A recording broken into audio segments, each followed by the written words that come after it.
Bismillahirrahmanirrahim. Assalamualaikum warahmatullahi wabarakatuh. Waalaikumsalam warahmatullahi wabarakatuh. Alhamdulillahirabbil alamin wassalatu wassalamu ala asyrofil anbiya'i wal mursalin wa ala alihi wa ashabihi ajmain. Alhamdulillah kita bisa berkumpul lagi hari ini ya di pertemuan kedua dengan saya di mata kuliah Teknologi Pengolahan Hasil Pertanian ya, dengan topik ataupun materi yang akan kita diskusikan yaitu pengeringan produk pangan ya. Baik, sama-sama seperti biasa sebelum kita mulai belajar ya kita harus menetapkan dulu niat kita di sini ya, yaitu niat kita datang kemari adalah untuk menuntut ilmu pengetahuan. Mari sama-sama kita baca doa sesuai dengan keyakinan masing-masing. Bismillahirrahmanirrahim. Rabbi zidni ilman warzuqni fahman. Nah, mudah-mudahan ya kita mendapat bantuan dari Allah ya untuk memudahkan memahami materi yang kita diskusikan. Oke, tentu kita sudah tidak asing lagi dengan pengeringan ya. Kira-kira kalau Ibu minta apa definisi pengeringan? Ada nggak yang bisa menjelaskan? Apa arti pengeringan? Menghilangkan kadar air ya? Oke, kita lihat di sini ya. Pengeringan itu sebenarnya adalah sebuah proses ya, yang bertujuan untuk menghilangkan sebagian kandungan air bahan. Jadi diingat di sini ada sebagian, bukan semuanya ya. Apakah kita bisa menghilangkan semua kandungan air bahan? Bisa sih. Kita hilangkan semua, berarti kadar air akhirnya akan jadi berapa? Kalau dihilangkan semua, menjadi 0% ya. Nah, tapi itu sangat tidak diperlukan ya, karena dengan di bawah 14% saja sudah cukup. Kira seperti itu. Maka diingat nanti keywordnya menghilangkan sebagian kandungan air bahan menggunakan energi ya. Baik kita lakukan secara alami atau secara buatan. Bagaimana cara mengeringkan secara alami? Menggunakan menjemur di bawah matahari ya, seperti itu. Nah, apa sebenarnya tujuan kita menghilangkan sebagian kandungan air bahan? Karena tadi ada batas di mana mikroorganisme tidak dapat tumbuh dan berkembang. Itulah batasnya tadi, misalnya untuk kita di daerah kita 14%. Dan selain batas di mana mikroorganisme tidak dapat tumbuh dan berkembang, kita juga perlu batas aktivitas enzim dapat dihentikan. Karena kerusakan pada produk pangan tidak hanya disebabkan oleh aktivitas mikroorganisme, juga dapat disebabkan oleh aktivitas enzim yang ada dalam produk itu sendiri. Ya. Misalnya kalau kita kupas pisang ya, nah terus dia menjadi kayak mana? Hitam. Menghitam atau berubah warna, browning ya namanya istilahnya. Apa penyebabnya? Bukan mikroorganisme. Itulah yang disebut dengan aktivitas enzim, reaksi enzimatis. Memang browning itu nanti ada yang non enzimatis juga ya, ada yang enzimatis. Jadi tujuan kita melakukan pengeringan tadi adalah untuk melindungi produk dari mikroorganisme dan aktivitas enzim, kira-kira seperti itu. Jadi bukan menghilangkan seluruh air bahan ya. Jadi ada juga yang menyatakan seperti itu pengeringan. Dan ini menurut Ibu satu kesalahpahaman ya, bahwa pengeringan itu tidak harus sampai 0% kadar air. Jadi kalau 14% aja sudah aman, kita paksa menurunkan ke 0%, kita untung atau rugi? Apa ruginya? Hah? Iya, kita ruginya double-double gitu.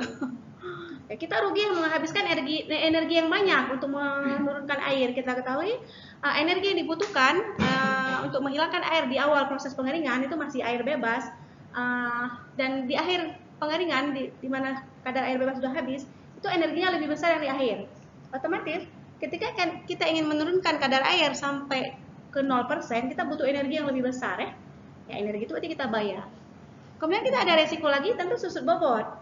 Kalau kita jualan produk ya, tentu produknya menjadi lebih sedikit hasilnya. Otomatis kalau sedikit, yieldnya ya sedikit yang bisa kita jual. Otomatis kita ada kerugian juga di situ ya. Makanya kita harus memahami bahwa ada level tertentu yang kita mau turunkan sesuai dengan jenis bahan kita. Nanti kita bisa merujuk misalnya SNI produk keringnya. Ya. Jadi bukan sembarang kita mengeringkan ya sampai 0%. Nah ini gambaran skema pengeringan. Dimana bisa kita lihat, katakanlah ini bahan. Jadi dalam bahan ini awalnya dia wet solid, artinya ada campuran bahan keringnya dan air, sehingga dia menjadi wet solid. Nah, kemudian kita melakukan proses pengeringan, di mana bagian air yang ada di dalam bahan diuapkan jadi water vapor, maka produk ini tinggal menjadi dry solid atau bahan kering ya.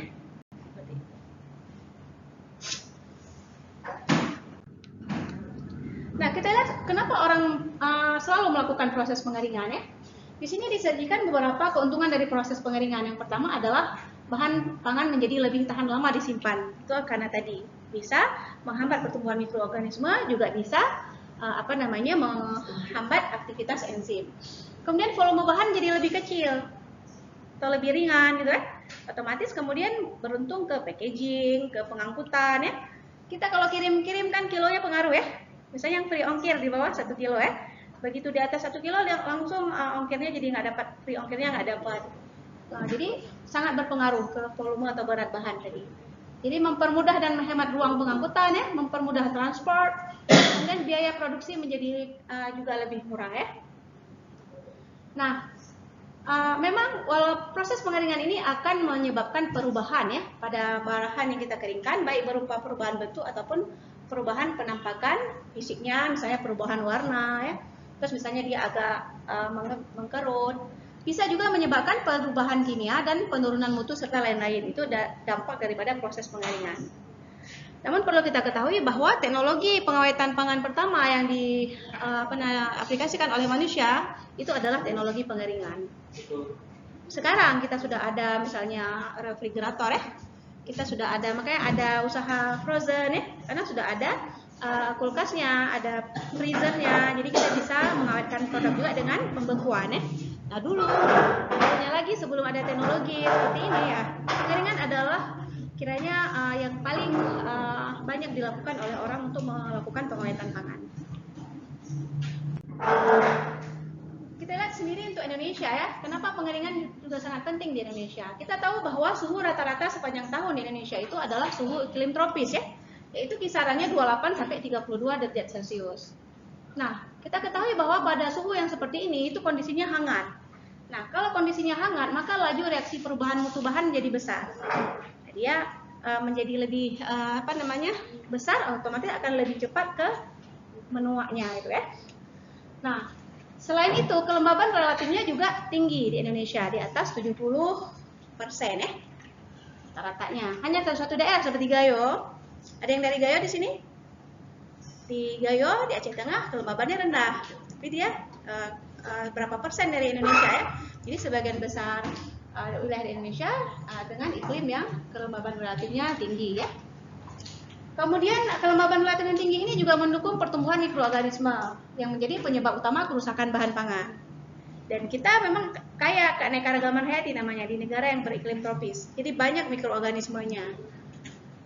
Malah ada di antara mikroorganisme itu yang mungkin belum ada nama ya, atau belum ditemukan kiranya karena saking banyaknya. Kemudian kita lihat juga bahwa akan terjadi aktivitas enzim dalam bahan pangan ya pada AW yang tinggi di atas 0,7. Di mana tinggi kadar airnya akan tinggi juga nilai AW-nya ya. Otomatis kalau bahan mempunyai kadar air yang tinggi, maka aktivitas enzim juga akan terjadi. Melihat ini maka pengeringan itu menjadi sangat urgen dilakukan di Indonesia, karena dengan keadaan Indonesia yang seperti ini, dengan suhu yang hangat tadi ya di 28 ke 32, otomatis produk segar tidak akan bertahan lama. Jadi terjadi laju reaksinya. Tapi kalau ada nggak yang dari daerah dingin di daerah lain, misalnya kayak Brastagi, ada di sini siapa? Yang ada punya pengalaman di daerah dingin? Siapa? Ada? Nggak ada. Nah misalnya di Takengon suhu rata-ratanya itu di 25. Nah, mungkin kita akan lebih lama awet bahan segarnya. Misalnya kalau jualan di warung bisa seminggu mungkin ya, Ibu nggak tahu juga.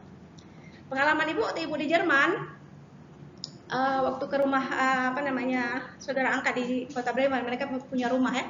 Kalau Ibu ke apartemen, mereka punya rumah. Jadi selama musim dingin itu luar itu jadi cold storage. Buka pintu kan, ditaruh ada keranjang, simpan di situ yang susu ngapain taruh di kulkas, karena lagi dingin dipakai aja semua luar tuh, jadi kulkas kayak gitu.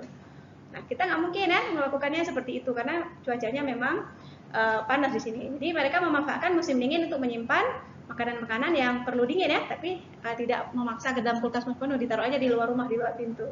Tapi kalau tinggal di apartemen ditaruh di luar jadi hilang. Ini nggak, karena rumah sendiri kan ada pagar, jadi di luar kan ada kayak teras, di situ disusun barang-barangnya. Ini lumayan nih Rita dibilang sama kakak lagi manfaatin musim dingin, kulkasnya ada alamiah kayak gitu. Jadi disimpan barang-barang belanjaannya di situ di dapur ya, di terasnya. menguntungkan ya untuk penyimpanan. Oke.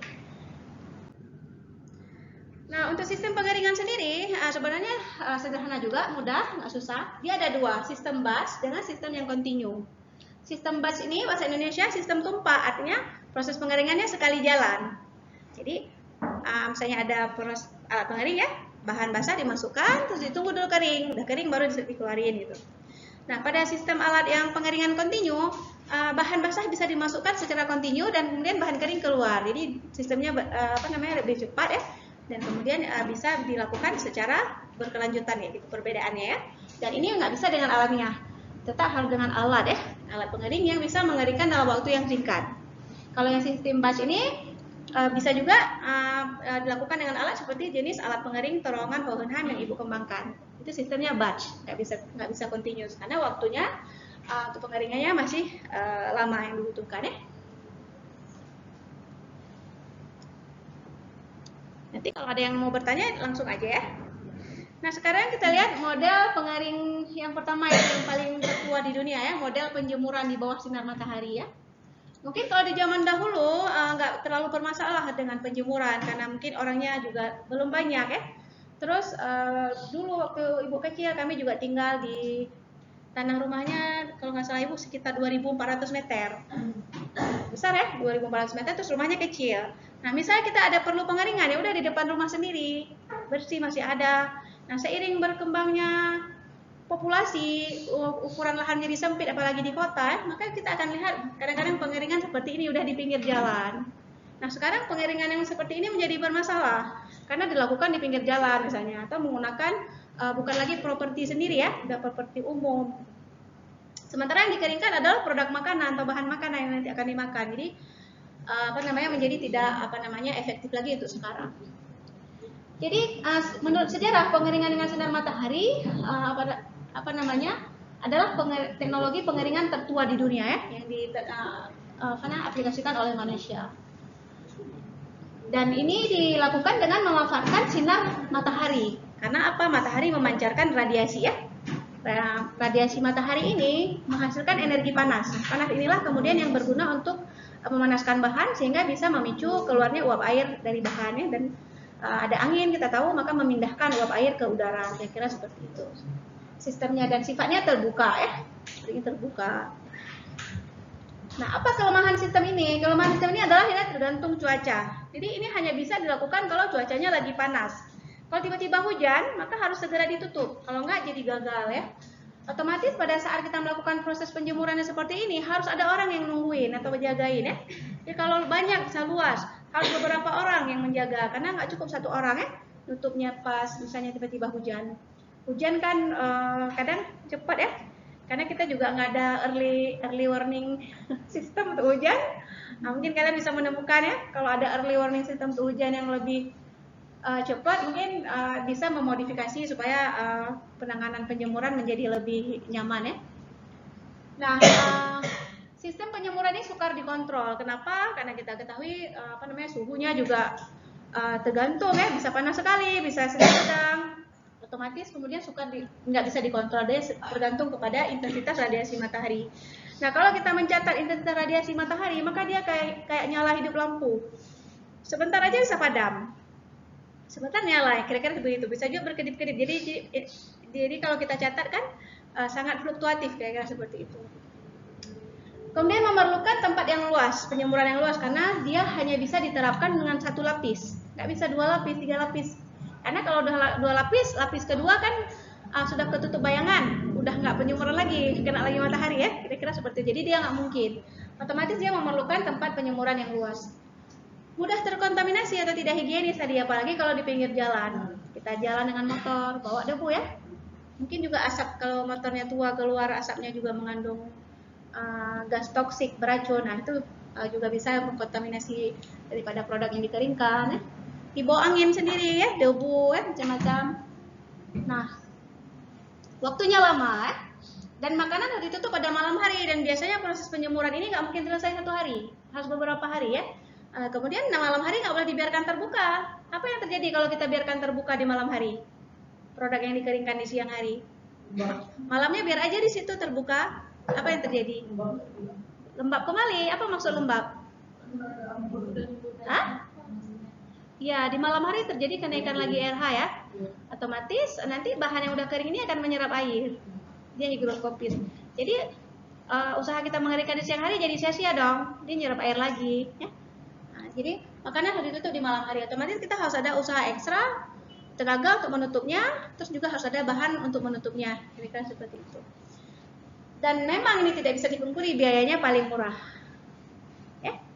Biaya paling murah karena tadi biayanya mungkin hanya untuk lamporan ini, penutup, dan untuk orang yang jagain ya. Seperti itu.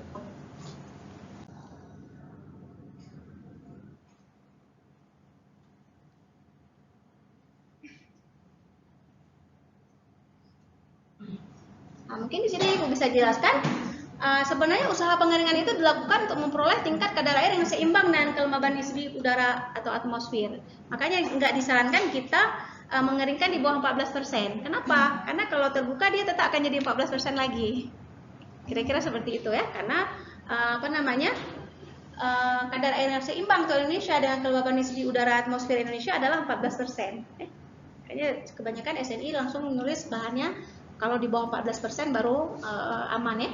Kira-kira seperti itu. Dan ini berbagai metode yang diterapkan oleh orang. Tadi mungkin menggunakan lamporan yang dari terpal plastik ya. Tapi sebenarnya yang paling sehat adalah menggunakan bahan alamiah seperti ini, anyaman.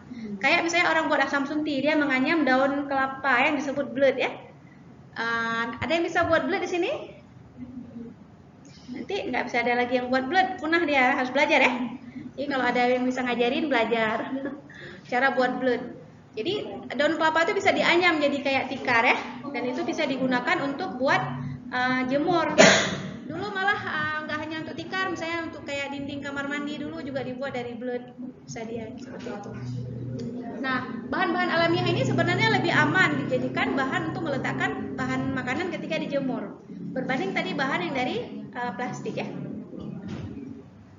Jadi kalau kita pergi kemana-mana pun ya metode penjemuran tetap masih ada, dan sebenarnya kita bisa melakukan modifikasi ya untuk penjemuran ini. Salah satunya misalnya informasi yang Ibu peroleh dari industri UKM binaan Ibu, ada usaha UKM Wina Mandiri yang dia produksi asam sunti ya. Jadi dia mengajukan nih sertifikat halal untuk asam suntinya ya. Begitu datang asesor halal ke tempatnya, dia tidak bisa mendapatkan. Kenapa? Karena dia langsung menjemur di atas tanah. Bukan langsung asam sunti di atas tanah, asam suntinya di atas blood, tapi di atas tanah. Nah, bagaimana supaya bisa dapat sertifikat halal? Kata asesor halal itu, Anda harus buat para-para atau meja, di atas meja tuh nanti ditaruh bloodnya. Jadi harus lebih tinggi, nggak boleh langsung di atas tanah tadi. Jadi kalau udah ada ketinggian 1 meter, kita taruh asam suntinya, walaupun belum ada alat pengering, bisa mendapatkan regulasi halal gitu. Jadi kita pun harus tahu masalah seperti itu ya. Mana tahu kita jadi pengusaha nanti, kita sudah tahu cara pengolahan atau pengeringan makanan yang lebih bagus teknologinya ya. Apalagi kita perlu, kalau kita udah jual produknya, ada sertifikasi halal dari produk kita ya. Nah, nggak hanya di Indonesia, di Australia sendiri juga masih menggunakan metode penjemuran tadi untuk menjemur produk seperti anggur ya. Apa anggur kering? Pernah makan?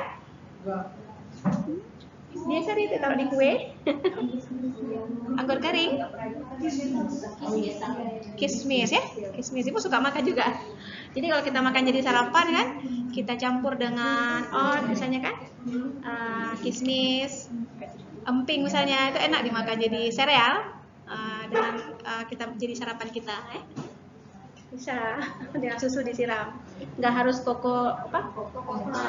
cornflakes ya. Itu kan anak-anak cornflakes ya, Coco Crunch, itu anak-anak kali. Tapi kalau kita yang udah lebih dewasa nih makan yang lebih berat nggak apa-apa. Mungkin anak-anak kurang suka kalau kayak kismis dicampur kacang-kacangan ya, bisa lebih banyak gizinya.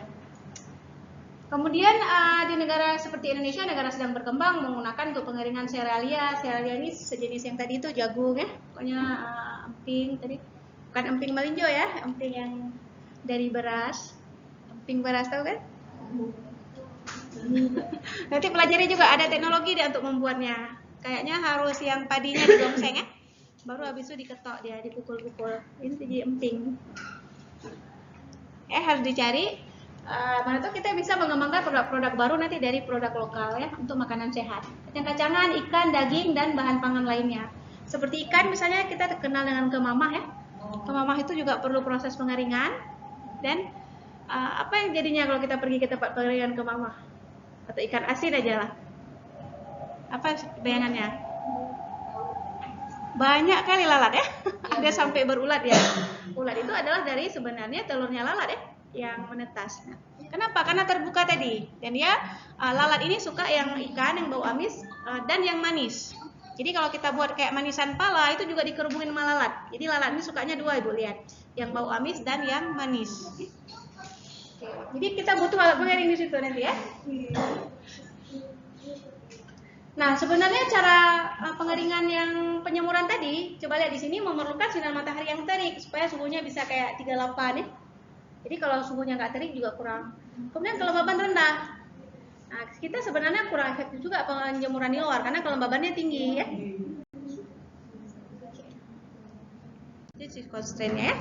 Coba kita lihat nih faktor-faktor apa yang mempengaruhi satu proses pengeringan. Yang pertama adalah suhu. Memang kita butuh dari suhu yang tinggi. Karena suhu yang tinggi itu yang menunjukkan bahwa adanya energi yang cukup ya.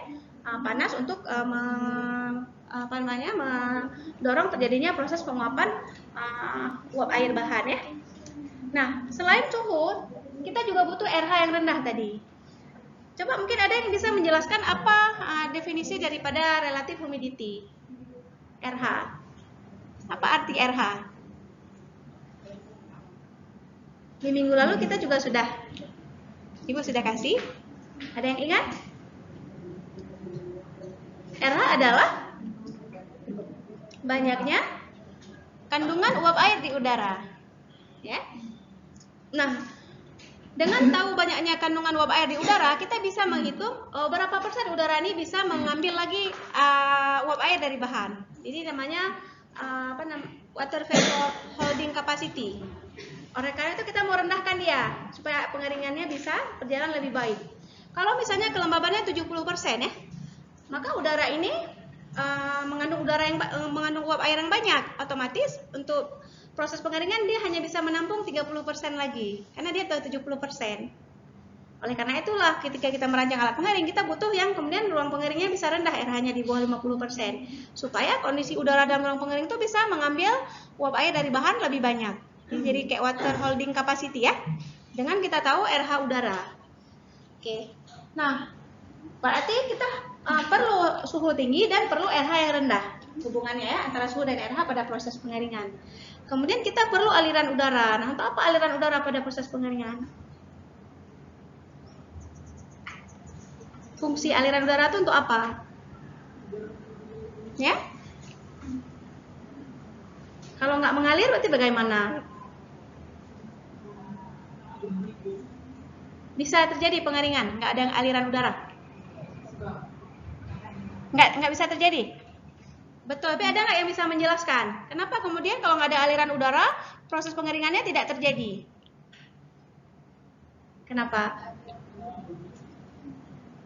Bayangkan di bahan basah, di dalam tempat ya, bahan basah, ada energi panas, suhunya tinggi ya, RH-nya udah rendah.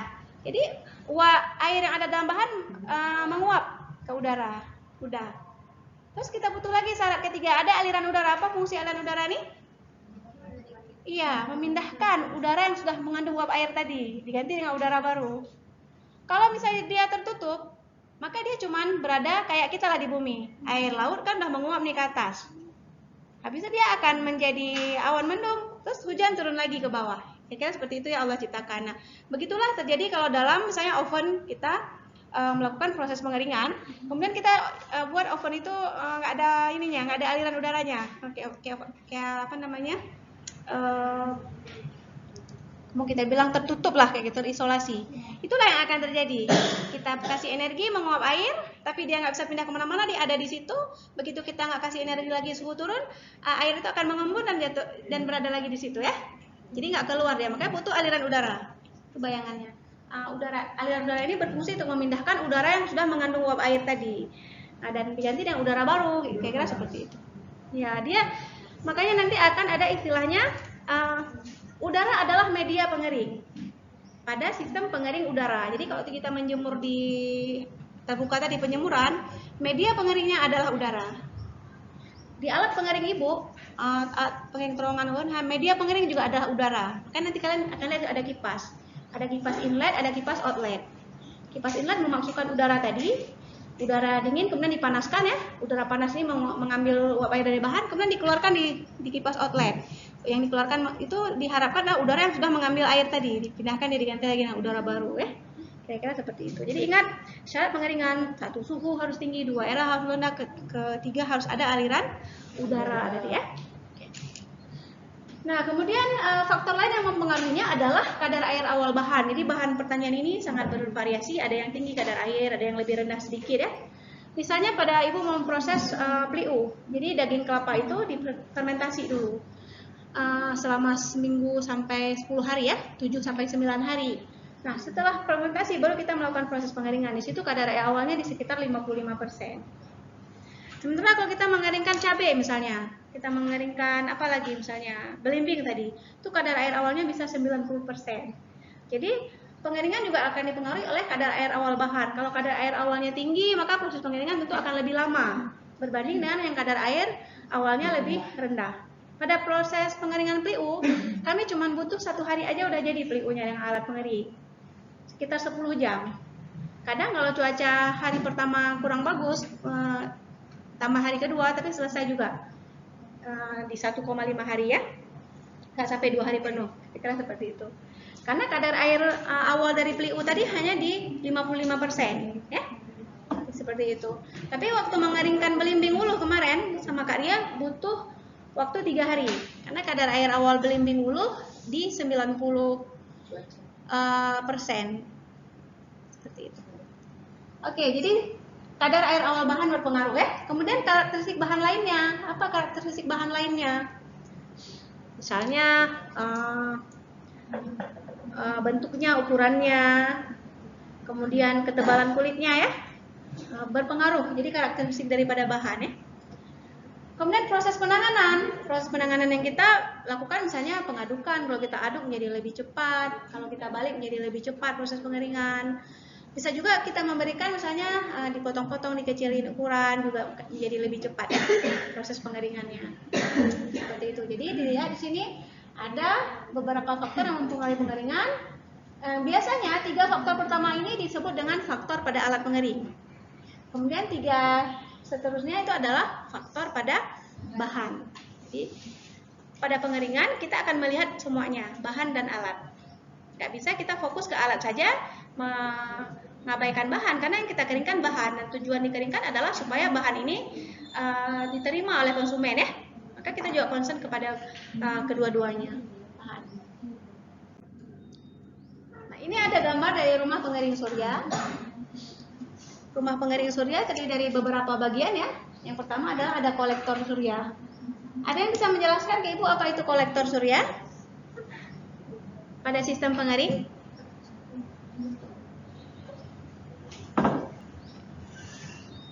Apa kolektor surya? Pernah dengar nggak? Arti kolektor apa?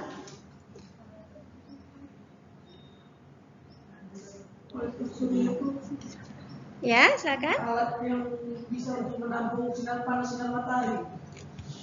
Alat yang untuk menampung atau menyerap sinar matahari. Alat untuk menampung. Dikonversikan menjadi energi. Ya. Collect itu adalah mengumpulkan, kayak collecting data. Jadi maksud kolektor surya adalah alat yang bisa mengumpulkan radiasi matahari ya. Jadi dia kumpulkan radiasi matahari. Bagaimana prinsipnya atau sistemnya? Sistemnya adalah harus ada permukaan transparan. Jadi ini harusnya Ibu lupa ganti baterai. Ini ada permukaan transparan yang paling atas. Bisa kita buat dari kaca, dari plastik bening, ataupun Ibu gunakan di alat pengering Ibu polikarbonat sheet. Jadi dia transparan. Apa yang terjadi kalau radiasi matahari ketemu dengan permukaan transparan? Menembus. Bisa nggak dia keluar lagi? Nggak bisa. Terperangkap. Itu karena terjadi perubahan panjang gelombangnya ya. Jadi yang datang adalah radiasi dengan panjang gelombang pendek dia bisa menembus, setelah masuk ke dalam dia menjadi gelombang panjang, nggak bisa keluar lagi. Tetap kalau dia pertama bisa, habis itu nggak bisa, dia berubah, ada perubahan pada dia. Gitu. Bukan dia yang tadi lagi udah berubah ya, udah jadi B, makanya dia panjang gelombangnya udah berbeda dengan sebelumnya, dia terperangkap di dalam. Nah, karena intensitas radiasi terperangkap, maka terjadilah panas di dalam tuh ya, kira-kira seperti itu. Kemudian di bawahnya harus ada permukaan berwarna hitam, absorber namanya. Jadi ingat, kolektor itu harus ada permukaan transparan, di bawahnya harus ada yang berwarna hitam, absorber. Dan harus ada jarak ya, nggak boleh dia lengket kali, harus ada jarak antara absorber dengan permukaan transparan. Itulah kolektor surya. Nanti untuk membantu kita menyimpan panas di dalam ini, di sini harus ditaruh dengan isolator, bahan untuk mencegah panasnya itu ke bawah, kira-kira gitu ya. Kecuali mungkin pada sistem ini nggak apa-apa nggak diisolasi karena langsung ke dalam ruang pengering. Bisa ya. Tapi kalau di kasus ibu kalian lihat nanti di bawahnya kan nggak perlu pengeringan, maka diisolasi. Nah, kemudian ada air inlet tadi. Atau ini nggak pakai kipas, jadi dibuat aja kemiringan. Dengan ada kemiringan kita bisa yakin bahwa ada udara yang masuk di sini ya. Tapi ini seharusnya ditutup ya. Di sini ditutup. Ini aja yang rendah dianggap sebagai ada aliran udara masuk ya. Nah, aliran udara masuk bertemu dengan radiasi yang sudah terperangkap, akhirnya udaranya menjadi panas, naik suhunya. Nah, udara panas inilah yang kemudian diharapkan mengalir ke dalam ruang pengering. Terjadilah proses pengeringan.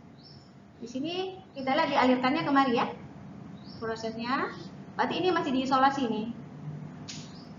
Jadi di sini baru ada kipas, kipas aksial lah. Ada kipas. Kemudian D ruang pengering. Ini udah rak-rak pengering nih D. C ini apa nih D juga ya? Ini C kipas. Ini harusnya apa? Bukan kipas nih. Pati ya? Oh yang ini E nih. Ini E. Pati fermentasi, artinya yang dia jemur itu pati yang difermentasi. Kalau kayak kasus ibu taruh pelius ini bahan yang dikeringkan ya. Seperti itu. Kira dari gambar ini bisa dipahami ya prinsipnya. Menarik juga ya, dia buat di sini juga inlet yang alamiah. Tapi di sininya yang ada kipas. Kipas aksial nih arahnya dia mendorong udara kemari, jadi dia nyedot. Menjadi rumah pengering surya. Ini bisa juga kita coba ya implementasi ya. Perancangan mungkin bisa untuk pengeringan. Nah, kalau ada yang di Gayo, sekarang di Gayo udah berkembang nih Bu, lihat dryer house namanya untuk kopi. Rumah pengering kopi ya. Ada dibuat kayak rumah kaca gitu. Nah, kita perlu lihat apakah dia sudah menggunakan prinsip-prinsip seperti ini ya. Karena kalau dia menggunakan prinsip seperti ini, proses pengeringan akan menjadi lebih baik. Itu berarti nggak ada untuk udara keluarnya, Bu? Untuk udara keluar ya? Harusnya ada. Tapi di sini di gambar ini nggak ada. Makanya ini jadinya. Harusnya ada. Nah, untuk udara keluar, di mana posisinya? Kalau kalian? Di bawah apa di atas? Di atas. Ingat, udara panas biasanya berada di atas atau di bawah. Kita harus pakai logika tuh. Jadi biasanya pada sistem yang seperti ini, ingat rumah-rumah Aceh, lubang angin di mana dipasang? Di tampuk Kenapa di situ lubang angin dipasang? Karena udara panas itu akan ke atas. Dia berat jenisnya lebih ringan, jadi dia naik ke atas. Jadi untuk mengeluarkan udara panas ya dari atas lubangnya. Jadi kira-kira kalau seperti ini kita akan ngambil sisi tertingginya untuk kita taruh bukaan atau jendela untuk mengeluarkan udara panasnya. Perlu, nggak bisa diperangkap di dalam sistemnya. Bu, berarti dari samping sini kan, Bu? Atau dari atas? Harusnya di sisi tertingginya ditaruh. Di sini bisa, di bawah ini. Kemudian ini ibu nggak ini ya. Tapi kan kita lihat di sisi sampingnya. Kalau yang sebenarnya kan nggak sepanjang dinding ya. Mungkin ini hanya di satu sisinya. Ini sebenarnya gambarnya kurang jelas. Kalau kita lihat saluran udara, gambarnya yang kurang jelas. ini dia tanggal, makalah tanggal berarti ada tanggal ruang pengering.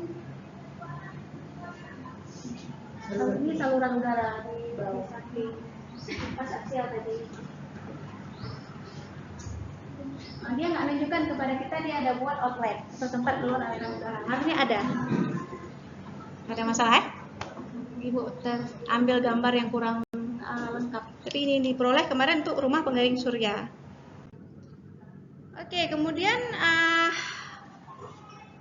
kita lihat di sini rumah pengering surya model 2 itu bisa dibuat dengan atap seluas 100 meter persegi. Yang kemudian atap ini selain sebagai pelindung tadi, langsung difungsikan sebagai kolektor matahari tadi, solar kolektor ya. Udara masuk ke kolektor sehingga menjadi panas, kemudian menggunakan kipas angin atau blower, udara panas tersebut ditarik dan dihembuskan ke tempat pengeringan. Pemasangan atap dibuat dengan kemiringan 10 derajat pada arah utara selatan. Kenapa arah utara selatan? Biar optimal mataharinya. Mataharinya kan dari timur ke barat ya. Kemudian unit ini mampu berfungsi dengan efektif. Dikatakan satu siklus pengolahan berlangsung selama 5 hari. Artinya satu batch ya, bisa 5 hari pengeringan dan bisa ditambah dengan pengoperasian tungku pada malam hari supaya pengeringan lebih singkat. Ditambah lagi energi panas.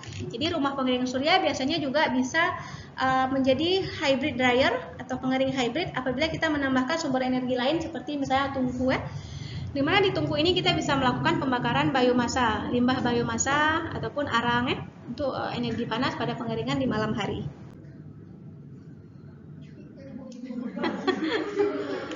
Ya mungkin kita bisa buat nih loh sebagai anak teknik pertanian karena ibu ini juga ya melihat laundry di toko ya, dia jemurnya di pinggir jalan ya. Baju-baju kita kayaknya kalau dia jemurnya di depan toko kita nggak mau lah cuci baju di situ. Bajunya kan jadi kotor kan karena di pinggir jalan. Nah, kita bisa saja ngebuat alat pengering laundry ya.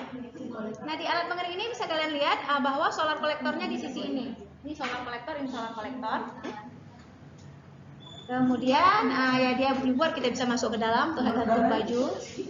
Dan di sini kayaknya di atas ada kayak cerobongnya untuk mengeluarkan uap air ya di atas. Jadi udara. Kenapa dibuat solar kolektor di bawah?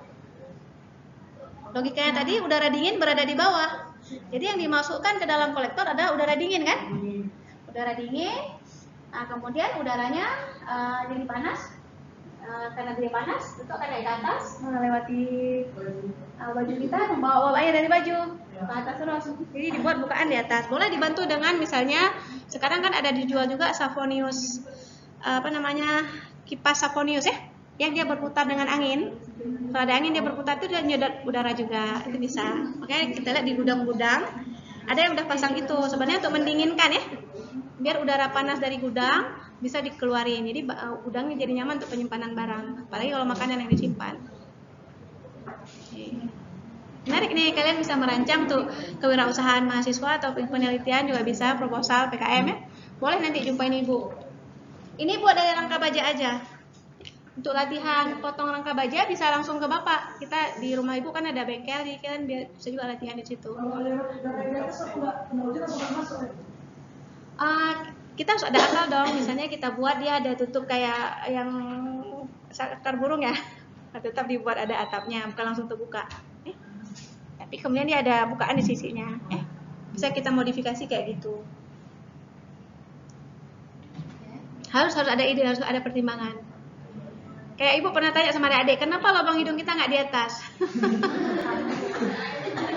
Ya kalau Allah buat di atas, pas hujan kan kayak mana ya? Pasti menderita kan? Allah buatlah lubang hidung kita di bawah ya. Jadi makanya ketika kita nanti misalnya buat cerobong itu kita harus mikir juga nih.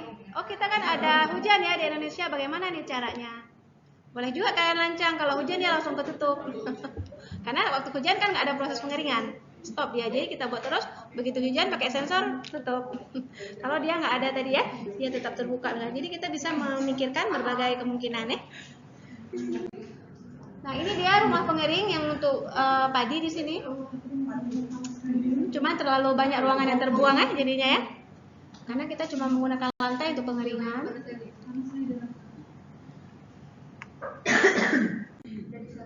Ini alat pengering ibu nih, yang pertama dulu yang dekat sebelah sini ya, yang bukan yang sekarang ya. yang udah dibongkar. Dan ini kita pakai plastik aja, plastik taplak meja yang 15.000 1 meter pengeringan. Ini solar kolektornya sebelah sini. Jadi kalau pengering terowongan Hohenheim yang pertama, dia setengahnya solar kolektor, setengahnya ruang pengering. Jadi Ibu namakan ini sebenarnya jadi solar kolektor seri ya. Sekarang yang sedang Ibu kembangkan yang di sini yang warna oranye itu solar kolektornya paralel. Jadi solar kolektornya ada di sepanjang terowongan, juga jadinya bukaannya juga di sebelah aja. Kalau yang ini kan jangkauan tangan kita 2 meter nggak sampai, kita juga buka sebelah sana. Harus buka, jadi ada ininya ya. Jadi dia tinggal diangkat, taruh di sini dan terbuka dia. Jadi kita kalau mau balik atau mau apa, sebelah sana juga bisa seperti itu. Ada juga ininya ya. Karena dia bentangnya 2 meter. Oke, kemarin terpikir Ibu rancang solar kolektornya yang paralel aja sepanjang terowongan dan bukaannya sebelah aja. Seperti itu, daripada harus ada 2 bukaan seperti ini. Nah, di awalnya juga kita nggak pakai kipas outlet, di sini terbuka aja. Di sana ada kipas di ujung. Pada perancangan yang sekarang, Ibu udah ada kipas outlet dan ada tetap kipas inlet ya. Jadi yang ini nggak bisa dilihat lagi karena nggak ada lagi alatnya, tapi ada dokumentasinya. Nah, kemudian ini pernah juga kita kembangkan yang ukuran yang lebih kecil, persis sama dengan yang tadi, cuman tidak lagi pakai terpal yang taplak meja, plastik taplak meja, kita udah pakai yang polikarbonat sheet namanya. Ya, jadi dia seperti kaca ya. Umur ekonomisnya lebih tinggi. Kemudian karena suhu di Banda Aceh ini panas, Ibu coba mengurangi awalnya dia 1:1 ya. 50% absorber, 50% ruang pengering. Di sini kita coba cuman di 25% solar kolektor, 75% ruang pengering, dia masih berjalan juga. Karena di sini dengan cuaca yang sangat panas terjadi juga yang namanya efek rumah kaca. Tapi kipas inletnya tetap kita taruh di arah yang solar kolektor ya, atau sebelum di belakang solar kolektornya. Ini ada yang terlibat di sini waktu itu? Belum ya? Mungkin masih baru masuk tahun 2018. Belum masuk. Belum lahir ya. Nah, ini juga ada alat pengering Ibu yang kita udah rubah. Kalian bisa bedain nggak yang ini dengan yang sebelumnya?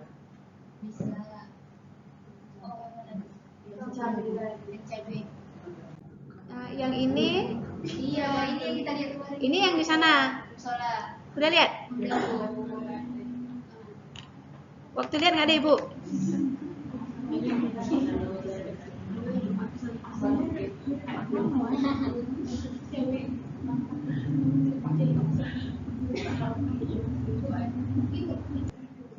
Pada yang 2 pertama Ibu tunjukkan, alas pengeringnya langsung dari plat aluminium yang menyatu dengan alat ya, jadi bahannya aja yang kita ambil. Kalau nanti kita mau cuci alatnya ya kita langsung ya, nggak bisa dipindahin. Kemudian kita terpikir untuk membuat yang loyang portable. Makanya tadi di yang kecil yang sebelum ini, kalian lihat ada loyang kotak-kotak dia dan ini bisa diangkat. Kemudian keuntungannya lagi kalau sekali pengeringan misalnya ada 1 box cabai, 1 box misalnya ketumbar nggak apa-apa, karena kita ada loyang masing-masing ya. Jadi bisa 1 kali batch dengan beberapa item produk yang berbeda, asalkan tadi baunya kita anggap mengganggu. Seperti kopi mungkin nggak bisa dicampur dengan yang lain karena dia menyerap bau. Nanti kopinya jadi pedas ya. Kalau dijemur misalnya bersama dengan cabai. Nah, jadi nanti dilihat juga di produknya. Kemudian ini yang terbaru yang kita punya yang udah solar kolektor paralel ya. Jadi sepanjang terowongan ada solar kolektor, kemudian sepanjang terowongan ada loyang dan alat ini punya 12 loyang pengering. Panjangnya sendiri sampai 6 meter ya. Jadi mahasiswa-mahasiswa Ibu yang udah sidang nih, Kak Anita Nurul ya, Kak Raisya, dia semua penelitian di alat ini. Tahiyat juga udah selesai. Nggak tahu tuh di mana sekarang ya. Kalau ada yang apa namanya, tahu di mana Bang Android tolong ya. Kasihan ya. Oke, sekarang kita lihat yang food dryer namanya, pengering makanan. Food dryer ya. Nah, pengering makanan komersial atau buatan rumah tangga atau oven dan menggunakan konveksi ya, ada kipas dia berarti dapat digunakan untuk mengeringkan makanan di mana suhunya bisa dikontrol ya. Pengering ini lebih hemat listrik dengan suhu sekitar 50 derajat Celcius. Jadi food dryer ini memang dirancang untuk pengeringan, makanya suhunya 50. Jadi proses pengeringan itu berlangsung ya dari suhu di tadi kita bilanglah dari 35 ya, 35 sampai ke 60. Jadi proses pengeringan. Nah, kalau suhu lebih tinggi bagaimana? Suhu yang lebih tinggi dikhawatirkan sudah cooking. Jadi ada beda antara drying dengan cooking, memasak. Jadi mengeringkan beda dengan memasak, kira-kira seperti itu ya. Kita harapkan di bahan kering ini dia masih sama dengan bahan yang belum dimasak. Bahan keringnya itu masih sama kayak bahan fresh. Sementara kalau kita memasak udah terjadi perubahan dari bahan yang fresh dengan bahan yang sudah dimasak. Kira-kira seperti itu yang diinginkan. Maka ada yang disebut dengan food dryer di mana dia dirancang dengan suhu rendah 50, makanya dibilang dia lebih hemat listrik karena nggak sampai suhu yang panas ya. Kemudian bisa mengeringkan. Hanya nanti food dryer ini kapasitasnya kecil. Nggak mungkin banyak, paling mengeringkan setengah kilo 500 gram. Nah, jadi nggak mungkin digunakan untuk industri, misalnya untuk keperluan rumah ya. Kemudian ada oven pengering, mungkin kalian juga bisa lihat di lab kita punya oven, drying oven ya. Nah, mengeringkan dengan metode oven tentu lebih cepat daripada mengeringkan dengan sinar matahari ya. Karena suhu oven itu bisa lebih tinggi ya daripada suhu food dryer ya. Tapi kelemahannya adalah hanya dapat digunakan untuk skala kecil tadi. Oven dapur biasanya hanya dapat menampung 4 sampai 6 pon ya. Dimana 1 pon itu sekitar 450 gram makanan untuk sekali pemakaian.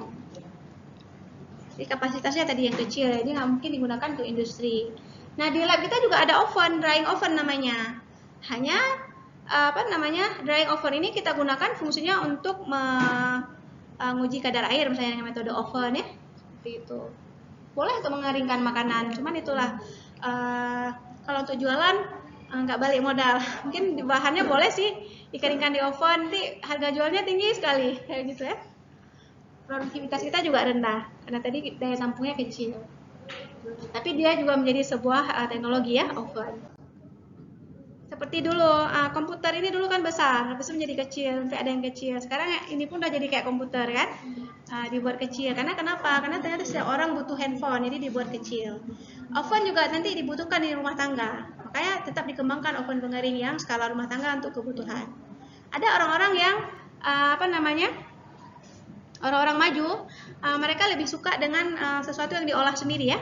Makanya seperti ada mesin kopi itu kan, mesin kopi ya. Itu dijual untuk rumah-rumah tangga sebenarnya. Kalau yang ukuran besar sedikit baru yang dipakai di kafe ya. Tapi ya, ada ukuran lebih kecil kita pakai di rumah. Ada orang-orang yang ingin menikmati ya, penikmat kopi dia memang akan lebih enak kalau kopinya langsung dia proses sendiri. Seperti itu berbanding dengan kopi instan ya. Oke, sampai di sini ada yang mau ditanyakan, Ibu persilakan.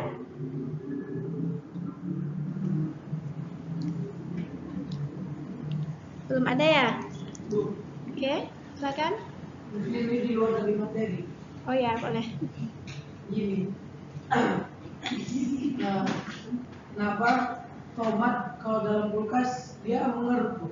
Sementara kan suhu kelembapan dalam kulkas itu kan lembab. Tapi dia kenapa? Nah, suhunya rendah. Iya, suhunya rendah. Tapi kenapa dia mengalami justru ada air? Sekarang Ibu mau nanya, sebenarnya kita udah belajar di minggu lalu kalau nggak salah, Ibu ada singgung. Kalau tomatnya mengering, RH kulkas tinggi apa rendah? Rendah. Itu aja. Maka nanti mungkin salah satu cara kalian wrapping plastik tomatnya, taruh di kulkas aman, karena kalian mencegah mengeringnya air, tapi suhu dinginnya dia dapat. Atau kita harus nambah dehumidifier, maksudnya kita lembabkan keadaan di kulkas, bisa supaya dia nggak mengering. Makanya di dalam kulkas itu ada box di bawah. Box itu khusus untuk sayur tadi yang kita nggak mau dia mengering, taruh di bawah. Kenapa?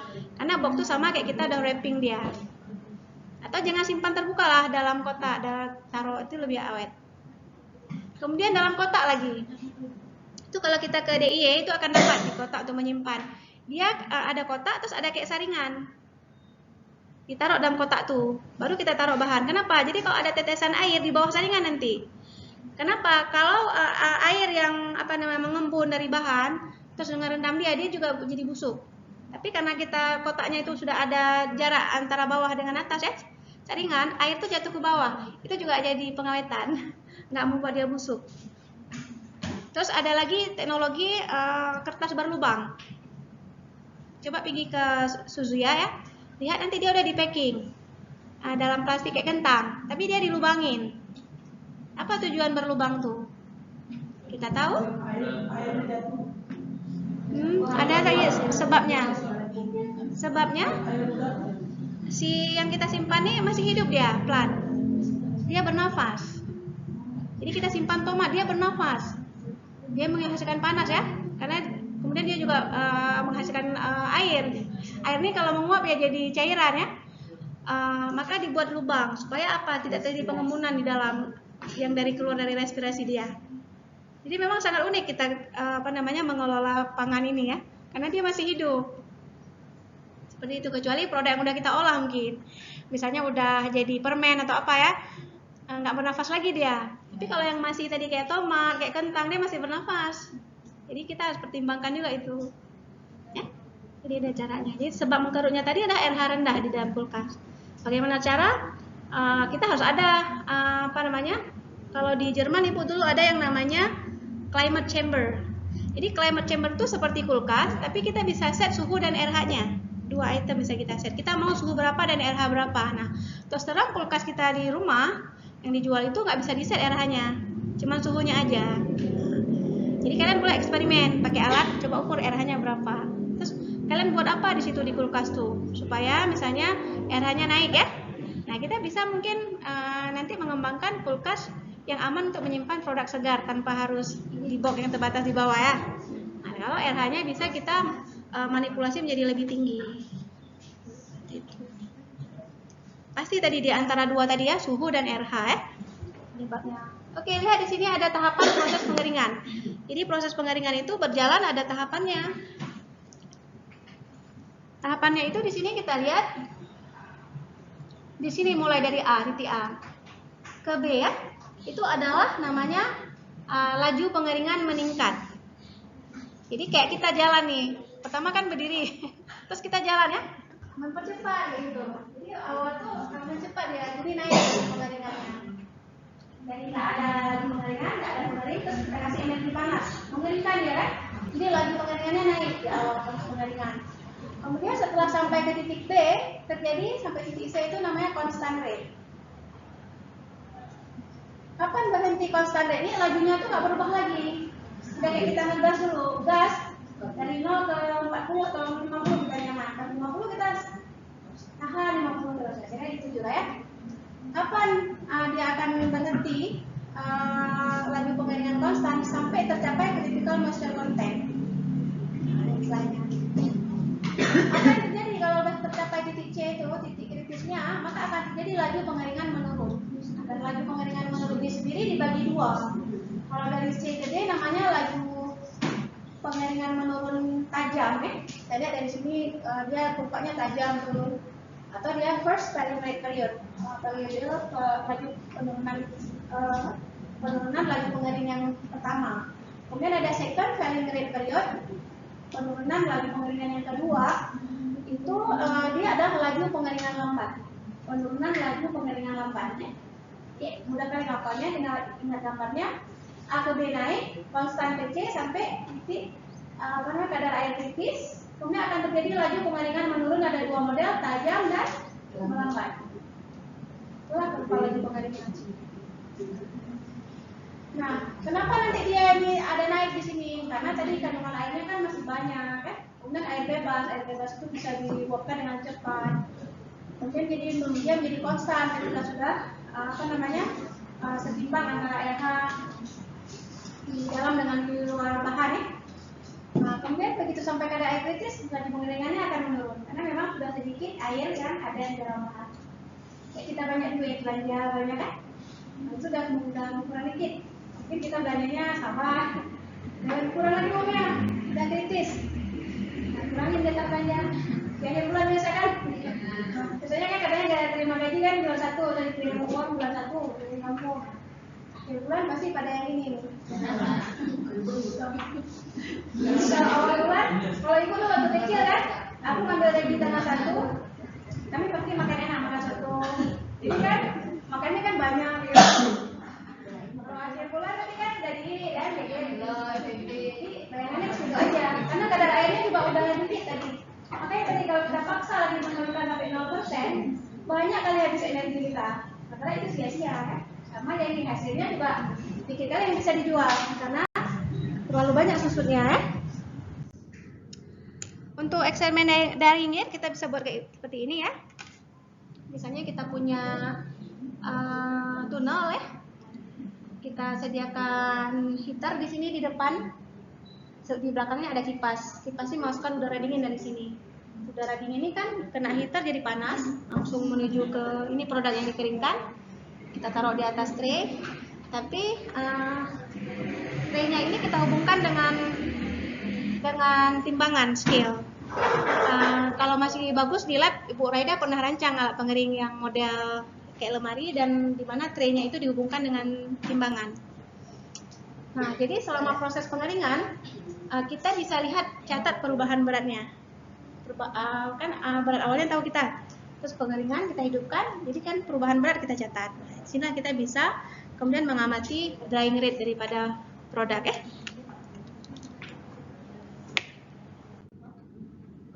Nah, ini untuk kalkulasinya atau perhitungan daripada drying rate tadi. Nah, sebenarnya laju pengeringan itu adalah jumlah air yang diuapkan dibagi dengan waktu. Jadi dx per dt. Jadi kita lihat misalnya x0 ini adalah kadar air awal x0 ya. Kemudian ada x1 di sini misalnya kadar air pada step 1 ini. Kemudian ada xc kadar air kritis. Kalau kita buat ini ada constant rate ya sampai kadar air kritis. Setelah constant rate dia akan turun ya. Kadar air falling period ya. Drying rate falling period di x2. Nah, kita coba hitung sekarang ya. Waktu yang dibutuhkan atau waktu lamanya terjadinya laju pengeringan konstan adalah apa? Kita bisa hitung sebagai x0 dikurang xc, jadi perbedaan kadar air awal dengan kadar air kritis dibagi dengan rc. Rc ini sendiri adalah laju pengeringannya. Jadi di sini bisa kita tulis rc sama dengan dx per dt. Laju pengeringannya rc ya. R sama dengan laju pengeringan. Kemudian untuk falling period ya, laju pengeringannya kita lihat T sama dengan X0 kurang XC per RC, berarti TC kalau kita ganti. Jadi T falling period sama dengan TC ditambah yang period yang ini XC per RC dikali ln XC per X2. Tapi dia ada ln karena tadi udah menurun membentuk kurva, maka pakai ln ya. Kira seperti itu.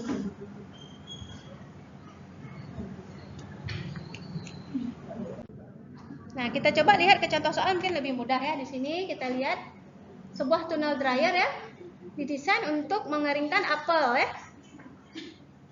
Dari kadar air awalnya 70% ke 5%. Udah dibilang wet basis ya. Kemudian dia kan kadar air ada dua, ada basis basah, ada basis kering. Kemudian an experimental drying curve for the product indicate that ya. Nah, jadi ada eksperimen lah terhadap pengeringannya bahwa kadar air kritisnya itu adalah 25%. Kayak kita di Indonesia tadi kadar air kritis kita 14%. Oke, 25%, and the time for constant drying is 5 minutes.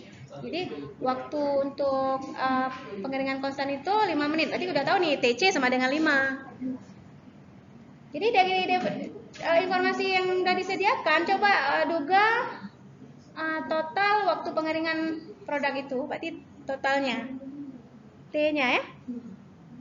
T sama dengan TC tambah T menurun. Ini mungkin tadi ada yang silap, kalau ibu ini kan nggak mau lagi ke belakang nih ya, nggak mau balik ke belakang. Nah, ini kita lihat tadi ibu udah bilang bahwa drying rate itu atau R sama dengan dx per dt ya. Kemudian tadi kalau yang konstan TC tadi sama dengan X0 kurang X2 per RC, gitu kan? Kemudian kalau yang totalnya berarti TC ditambah T paling period ya. T paling tadi adalah XC per RC ln XC per X2 ya. Ya kira gitu. Oke, kita lanjut nih. Kita lihat cara menghitungnya. Di sini ada TC sama dengan X0 kurang XC per RC. Kemudian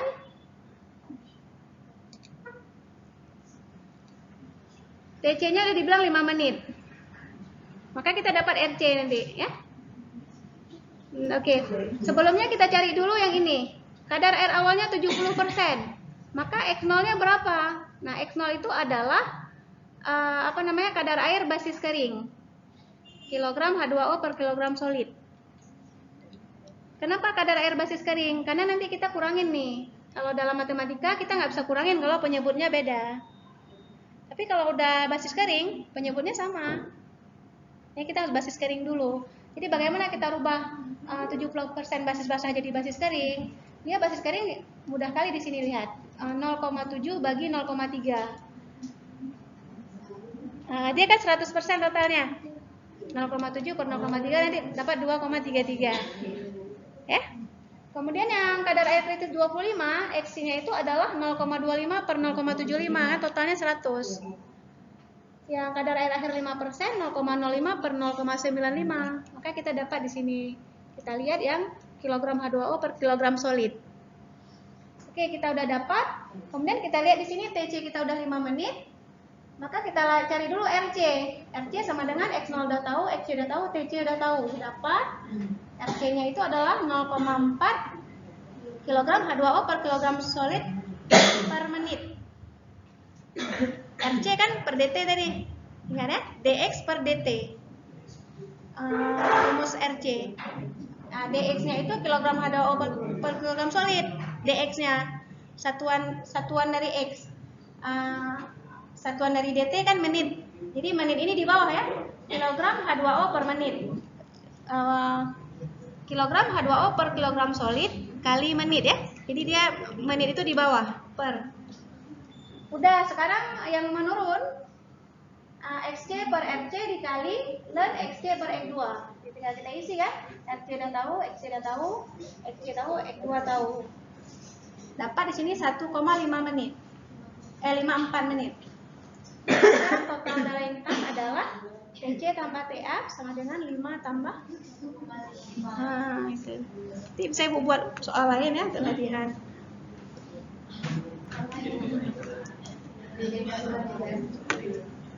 Sampai di sini ada yang mau ditanyakan? Ada yang kurang jelas?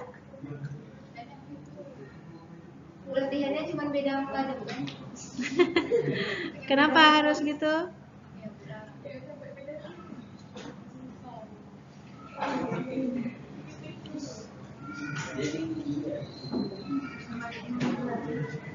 Nggak harus sama dong, karena kita mau latih nalar ya.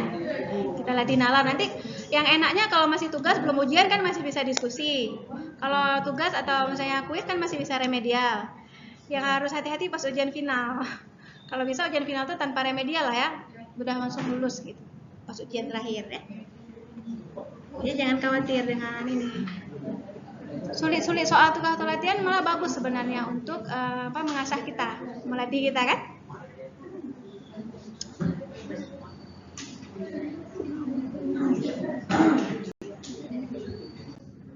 Oke. Inilah materi dari Ibu. Ibu tutup dulu rekamannya ya. Terima kasih atas perhatiannya. Mohon maaf atas kekurangan. Assalamualaikum warahmatullahi wabarakatuh.